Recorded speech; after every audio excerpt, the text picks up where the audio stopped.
Hello everyone, আসসালামু আলাইকুম। মেয়েকে কোচিংয়ে নিয়ে যাওয়ার সময় প্রায় প্রতিদিনই দেখি এই লোকটা রাস্তার আশেপাশেই বসে থাকে, কখনো রাস্তার আশেপাশে থাকে, কখনো রাস্তার ওই পারে।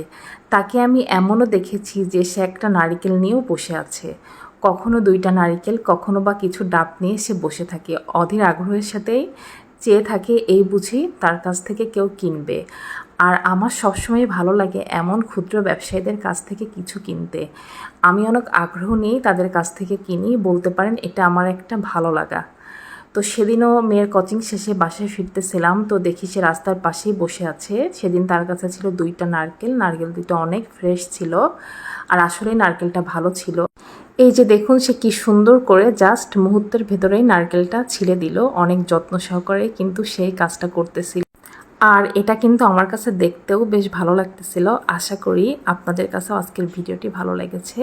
সবাই ভালো থাকবেন। আল্লাহ হাফেজ।